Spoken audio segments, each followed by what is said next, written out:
အာ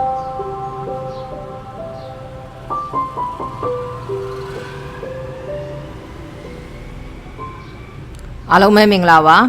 အဲ့တော့ကျမတို့ဒီကနေ့ဗီဒီယိုလက်ချာမှာတော့ CSS ရဲ့ before နဲ့ after နဲ့ကိုသုံးပြီးတော့ကျမတို့နည်းနည်းလေးရေးကြည့်အောင်လှဆင်ကြည့်အောင်เนาะအဲ့တော့ကျမတို့အရင်ဆုံးတော့ဒီထဲမှာ folder လေးတစ်ခုရင်စောက်လိုက်မှာပေါ့เนาะအဲ့တော့ before နဲ့ after နဲ့ဆမ်းမှာဖြစ်တဲ့အတွက် before after လို့ပဲပေးလိုက်တော့မယ်เนาะအဲ့တော့အဲ့ထဲမှာကျမတို့ index.html နောက်ပြီးတော့ css ရေးမှာဖြစ်တဲ့အတွက် style.css เนาะအဲ့တော့ style.css ဒါလေးလုပ်လိုက်မယ်လုပ်လိုက်ပြီးွားလို့ရှိရင်ကျမတို့ index.html နဲ့မှာထုံးစံအတိုင်း html5 ပေါ့နော်ရေးလိုက်တယ်ရေးလိုက်ပြီးသွားရင် style.css နဲ့ချိန်မှာဖြစ်တဲ့အတွက် style.css နဲ့ချိန်မှာဖြစ်တဲ့အတွက် link style.css เนาะ style.css နဲ့ချိန်မယ်ချိန်ပြီးတဲ့အခါကျတော့ကျမကဒီထဲမှာ h1 လေးနဲ့ရေးလိုက်မယ် h1 လေးမှာပေါ်ကျင်တဲ့စာသားလေးကဆိုကြပါစို့ steady right now ဒီလိုလေးပေါ်ကျင်တယ်ပေါ့ steady right now ဆိုတဲ့စာလေးเนาะအဲ့တော့ဒီကောင်လေးကိုကျွန်မ ID ပေးလိုက်မယ် ID ကိုတိုက်တယ်ပေါ့เนาะတိုက်တယ်ဆိုပြီးတော့ ID ပေးလိုက်တယ်ဒီထိရပြီဒီထိရတော့ကျွန်မဒါလေးကိုသွား run ထားကြည့်လိုက်မယ်เนาะဒါလေးကိုသွား run ထားကြည့်လိုက်မယ်ဆိုတော့ဒီမှာ steady right now ဒီလိုလေးပေါ်နေပြီเนาะအဲ့ဒီ steady right now ပေါ်နေတဲ့ဥစ္စာလေးကိုအလှဆင်မယ်ပေါ့เนาะအလှဆင်မယ်ဆိုတော့ CSS ထဲမှာရေးမယ်အဲ့တော့ကျမတို့ခုနတုန်းကဟာလေးကိုဘာလို့ပေးထားလဲဆိုတော့ title เนาะ ID ဆိုတော့ hash ပေါ့เนาะအဲ့တော့သူ့ကိုအလဲကောင်ပို့ချင်တော့ text align center เนาะအလဲကောင်ကိုပို့လိုက်တယ်အလဲကောင်ကိုပို့လိုက်တော့ဘယ်လိုပုံအလဲကောင်ကိုပို့လိုက်တယ်ဒီလိုပုံစံမျိုးလေးဖြစ်သွားတယ်เนาะဒီလိုပုံစံမျိုးလေးဖြစ်သွားတယ်ဖြစ်သွားတဲ့အခါကျတော့ဒီကောင်လေးကိုနည်းနည်းလေးအလှဆင်မယ်ပေါ့เนาะကဲထားပါတော့ဒီနေရာမှာ steady right now လို့မရေးတော့ဘူး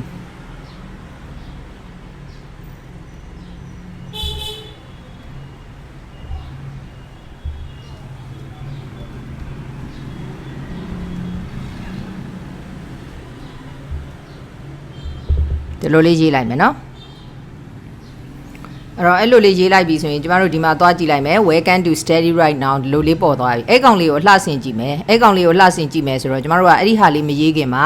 ကျမနောက်ခံအယောင်လေးတစ်ယောင်လောက်ထားကြည့်လိုက်မယ်เนาะနောက်ခံအယောင်လေးတစ်ယောင်ဆိုတော့ body မှာသွားထားမှာပေါ့เนาะ body မှာသွားထားမှာဆိုတဲ့အတွက် body တက်မှာဆိုရင်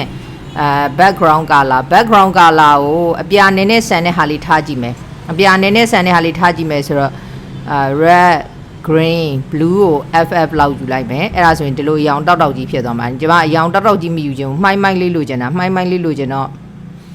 နည်းနည်းလေးအပေါ်လေးတိုးပြီးတော့မှဒီအရောင်လောက်ယူကြည့်လိုက်မယ်เนาะဒီအရောင်လောက်ယူကြည့်လိုက်မယ်အဲ့ဒါဆိုလို့ရှိရင်ကျမတို့ဘယ်လိုဖြစ်သွားမလဲဆိုတော့နောက်ခံအနက်ပြဆိုတော့အပေါ်ကစလုံးကဘာမှမမြင်ရတော့ဘာမှမမြင်ရတဲ့အတွက်တိုက်တယ်ရဲ့အရောင်ကိုပြောင်းပါမယ် color white ပေါ့white လို့ပြောင်းလိုက်မယ် white လို့ပြောင်းလိုက်လို့ရှင် welcome to steady right now เนาะဒီလိုမျိုးလေးပေါ့เนาะကဲအဲ့ဒီဟာလေးကိုကျမ center ပို့ခြင်းတယ်ဆိုလို့ရှင်ကျမတို့သိတဲ့အတိုင်းပဲ display flash เนาะ display flash အမြင့်ပေါ့အမြင့်ကကျမတို့ width ကတော့ 100% အမြဲတမ်းယူပြီးသား height ကကျတော့ပြောင်းထားတာဖြစ်တဲ့အတွက် main height ကကျကျမတို့ကသတ်မှတ်ပြီးမှသူကအလဲကောင်ယူတာအဲ့တော့အရင် video lecture တွေမှာပြောခဲ့ပြီးသွားပြီmain height ကိုတရားထားပြီးသွားရင်ဘေးတိုက်အလဲရောက်ချင်တယ်ဆိုရင် justify content center ဒါဆိုရင်ကျမတို့သွားကြည့်လိုက်ပါမယ်သွားကြည့်လိုက်တယ်ဆိုလို့ရှိရင်ဘေးတိုက်အလဲကောင်ရောက်သွားပြီအပေါ်အောက်လဲကောင်ရောက်ချင်တယ်ဆိုရင်ကျမတို့က align item center เนาะအဲ့တော့အပေါ်အောက်လဲကောင်ရောက်သွားမယ်ဒီမှာ steady right now ဆိုရယ်ဒီစာလေးပေါ်လာပြီเนาะအဲ့ဒီစာလေးပေါ်လာတဲ့ဥစ္စာလေးကိုအလှဆင်ပါမယ်အလှဆင်မယ်ဆိုတော့ရှေ့မှာ line လေးနောက်မှာ line လေးထည့်ခြင်းနဲ့အဲ့တော့ကျမနမူနာပြမယ် title ရဲ့before ရဲ့ comma title ရဲ့ after ပေါ့เนาะ after ရဲ့မှာဆိုလို့ရှိရင် after ရဲ့မှာဆိုလို့ရှိရင်သူတို့ရဲ့ before ဆိုတော့မတိုင်ခင်နဲ့နောက်မှာဘာထည့်ခြင်းလဲဘာမှမထည့်ခြင်းဘူးဒါမှမနဲ့အဲ့ကောင်လေးကိုနည်းနည်းလေးpetty ယူလိုက်မယ်ပေါ့เนาะ petty ဘာကြောင့်ယူရလဲဆိုတော့ petty ယူလိုက်မှကျမတို့ကသူကနေရာယူထားတယ်လို့ဖြစ်သွားမှာပေါ့เนาะအဲ့တော့ petty 3 pixel လောက်ထားလိုက်မယ် petty 3 pixel လောက်ထားပြီးသွားရင်သူ့ကို width ကို200 pixel လောက်ထားကြည့်လိုက်မယ် အဲ့တော့ဒီမှာသွားကြည့်လိုက်လို့ရှိရင်ဘာပြောင်းလဲဆိုတော့ဘာမှတော့ပြောင်းမှာမဟုတ်ဒီနေရာမှာကျွန်မပြမယ် AAA လို့ထည့်လိုက်ရင်တော့ပြောင်းသွားမယ်ဒီမှာဆိုရင် before မှာလည်း AAA လို့ပေါ်တယ် after မှာလည်း AAA လို့ပေါ်တယ်เนาะအဲ့လိုပုံစံမျိုးလေးပေါ်ခြင်းရင်သုံးတာပေါ့เนาะအခုတော့တော်ပြီး AAA တွေမပေါ်နဲ့ AAA နေရာမှာ line လေးပေါ်ခြင်းတာအဲ့တော့ဒီထဲမှာမပေါ်ခြင်းဘူးဆိုတော့ contact နဲ့မှာဖျောက်ထားလိုက်တယ် line ပေါ်ခြင်းနဲ့ဆိုတော့ border border top ပေါ့เนาะ border top နည်းနည်းခက်ထူထူလေးလုပ်မယ်ဆိုတော့5 pixel 5 pixel solid white ပေါ့เนาะဆိုကြပါစို့ yellow ပေါ့เนาะအဲ့ဒါလေးထည့်လိုက်တယ်ဆိုရင်ကျမတို့ဒီမှာသွားကြည့်လိုက်လို့ရှိရင်ဒီမှာခက်တူတူလေးဖြစ်ရင်နော်ခက်တူတူလေးဖြစ်ရင်အဲ့တော့အဲ့ခက်တူတူလေးဖြစ်နေတဲ့ဟာကိုကျမတို့ဘယ်လိုသွားပြင်မလဲဆိုတော့ဒီမှာဆိုရင် body 3 pixel width က200 pixel border top အဲ့တော့ဘာလေးသွားထည့်လိုက်မလဲဆိုတော့ display inline block ခုန inline block မထည့်ရသေးဘူးเนาะအဲ့တော့ခု inline block ထည့်ကြည့်လိုက်တယ် inline block ထည့်ကြည့်လိုက်တယ်ဆိုဟောဒီလိုမျိုးလေးဘေးတိုက်လေးဒီလိုပုံစံမျိုးလေးပေါ်ခြင်းတဲ့အခါမျိုးမှာဒီလို line လေးတားထားတဲ့ပုံစံမျိုးလေးပေါ်ခြင်းတဲ့အခါမှာ before နဲ့ after နဲ့ကိုသုံးရေးသွားတာเนาะအဲ့တော့ before မှာလည်းဒါကိုထည့်တယ် after မှာလည်းဒါကိုထည့်တယ်ဒီလိုပုံစံမျိုးလေးရေးသွားတာပေါ့เนาะအဲ့ဒါဆိုရင်ကျမတို့ဒါလေးကိုသဘောပေါက်လိမ့်မယ်နဲ့တူပါတယ်ကဲဒါလေးသဘောပေါက်ရင် before after ကိုနည်းနည်းသဘောပေါက်သွားအောင်နောက်ထပ်တစ်ခုထပ်လုပ်ကြည့်ပါမယ်အဲ့တော့နောက်ထပ်တစ်မျိုးထပ်လုပ်ကြည့်မယ်နောက်ထပ်တစ်မျိုးထပ်လုပ်ကြည့်မယ်ဆိုတော့ဒီကောင်လေးကို sorry ဒီကောင်လေးကို comment ပိတ်လိုက်ပါမယ်เนาะဒီကောင်လေးကို comment ပိတ်လိုက်မယ် comment ပိတ်လိုက်ပြီးတော့ဒီတစ်ခါတော့ before နဲ့ after နဲ့ကိုတွဲမရေးတော့ခွဲရေးမယ်ဘာကြောင့်ခွဲရေးတာလဲပြီးရင်သဘောပေါက်ပါလိမ့်မယ်title ရဲ့ before ပေါ့ before ရှိမယ်နောက်တစ်ခုကကြတော့ title ရဲ့ after ရှိမယ်เนาะ before ရှိမယ် after ရှိမယ်အဲ့တော့ before မှာဘာလေးပေါ်ကြတာလဲဆိုတော့ content ထဲမှာကျွန်မတပည့်ကုတ်လေးပေါ်ကြတာအဲ့တော့ single ကုတ်ထဲမှာတပည့်ကုတ်ထည့်လိုက်တယ် single ကုတ်ထဲမှာတပည့်ကုတ်ထည့်ပြီးတော့မှသူ့ရဲ့ size ပေါ့เนาะထားပါတော့သူ့ရဲ့ color ပေါ့စလုံးရောင် color ကိုအဝါရောင်ထားလိုက်တယ် color ကိုဝါရောင်ထားပြီးတော့ဟုတ်ပြီဒီကောင်လေးကိုပဲ copy ကူးလိုက်တယ် copy ကူးလိုက်ပြီးတော့ဒီအောက်မှာသွားထည့်တယ်ဘယ်လိုပုံစံမျိုးလေးဖြစ်သွားမလဲဆိုတော့ကျမတို့ဒီလိုပုံစံမျိုးလေးတပည့်ကုတ်လေးနှစ်ခုပေါ်သွားပြီတပည့်ကုတ်လေးနှစ်ခုပေါ်သွားတော့သူ့ကိုကျမခက်ကြီးကြီးလေးပေါ်ကြတာခက်ကြီးကြီးလေးပေါ်ကြတာဆိုတော့ font size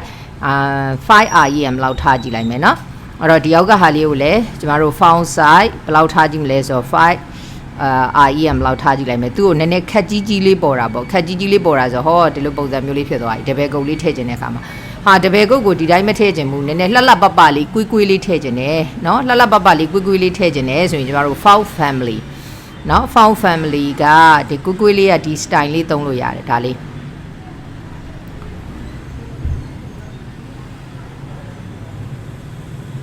ဒါလေးသုံးလို့ရတယ်အဲ့တော့အဲ့ဒါလေးသုံးလိုက်မယ်အဲ့ဒါလေးသုံးလိုက်ပြီးသွားရင်ကျမတို့ဒီမှာသွားကြည့်လိုက်လို့ရှင်သူတို့နှစ်ခုကဟိုစန့်ကျင်ဘက်လိုမျိုးဖြစ်နေတာပေါ့နော်အဲ့တော့ဒီကောင်လေးကဒီဘက်မှာဒါလေးကဒီဘက်မှာအဲ့တော့ဒီကောင်ကိုဒီဘက်ကိုလှည့်ကျင်တာဒီဘက်ဆိုတော့ဒီဝိုင်းဝင်ရိုးကြီးပေါ်ကလှည့်ရမှာဒီကောင်ဝိုင်းဝင်ရိုးပေါ်ကနေဒီဘက်ကိုလှည့်မှာဆိုတော့ဒီလို180လှည့်ရမှာပေါ့ဝိုင်းဝင်ရိုးပေါ်ကနေနော်အဲ့တော့180လှည့်ရမှာဆိုတော့ကျွန်မ after ကိုလှည့်ကျင်တာဖြစ်တဲ့အတွက် after မှာဆိုရင် transform ပေါ့နော် transform အဲ့တော့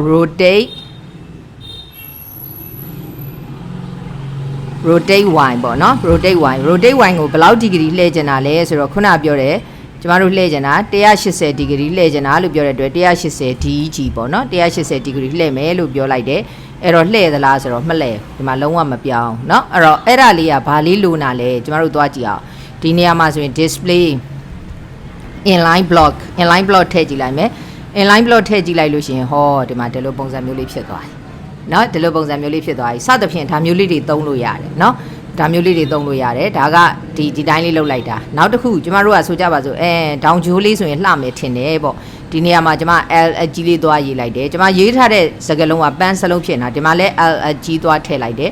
အဲ့ဒါဆိုရင်ဒီမှာသွားကြည့်လိုက်လို့ရှင်ဟောဒီလိုပုံစံမျိုးလေးနော်ဒီလိုပုံစံမျိုးလေးဖြစ်သွားပြီစသဖြင့်ကိုကနည်းနည်းလေးလှလှပပလေးတွေဖြစ်အောင်အဲ့လိုလေးတွေလုပ်လို့ရတယ်နော်အဲ့တော့ဟိုကောင်က 5rem လို့ထားတော့ title ကိုလည်းသွားပြီးတော့ကျမတို့က font size 4rem လောက်သွားထားကြည့်လိုက်မယ် 4rem လောက်သွားထားကြည့်လိုက်လို့ရှင်ဟောဒီလိုပုံစံမျိုးလေးဖြစ်သွားမယ်ဟာ 4rem ကြီးလွန်းတယ်အရန်ကြီးကိုကြီးပေါ်လာတယ်မလှဘူးပေါ့နော်ကဲဆိုကြပါစို့ဒီနေရာမှာ3rem လောက်ထားမယ်အဲ့ဒါဆိုလို့ရှင်လေကျမတို့ဒီမှာ 3rem ဒီလိုပုံစံမျိုးလေးဖြစ်သွားမှာပေါ့နော် ဒါလေးကဘာမှမဟုတ်ဘေးကbefore နဲ့ after နဲ့ကိုသိစေချင်တာပေါ့နော် before နဲ့ after နဲ့ဘယ်လိုလုပ်လဲဆိုတာလေးသိစေချင်တာကာလာလေးကိုကျမတို့အဝါရောင်ပြောင်းလိုက်ရင်များကောင်းမလားเนาะသွားကြည့်ပါမယ်အဝါရောင်ပြောင်းလိုက်လို့ရှင်ဒီလိုပုံစံမျိုးလေးဖြစ်သွားမှာပေါ့เนาะအဲ့ဒါဆိုလို့ရှိရင်ကျမထင်တယ် before ဆိုတာရှေ့မှာထည့်တယ် after ဆိုတာနောက်မှာထည့်တယ်တချို့ဟာတွေက display inline block အဲ့ဒါမထည့်ဘူးဆို rotate တို့ဘာတို့ကအလုံးမလုပ်ဘူးเนาะ rotate လုပ်သွားတာလေးလည်းသဘောပေါက်နိုင်မယ်နဲ့တူပါတယ်เนาะအဲ့တော့ကျမကဒီနေရာမှာဘာလေးပဲပြင်လိုက်မလဲဆိုတော့เนาะ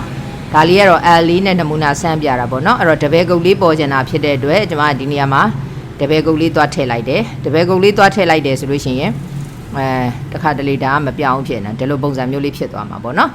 အဲ့ဒါဆိုလို့ရှိရင်အဲ့တော့အယောင်မတူအောင်ပြရင်ဒါမျိုးကြတော့အယောင်မတူအောင်ပြရင်လှတယ်တပည့်ကုတ်လေးကြတော့လေအယောင်မတူအောင်ပြရင်လှတယ်ဆိုတော့ဒီကောင်လေးကို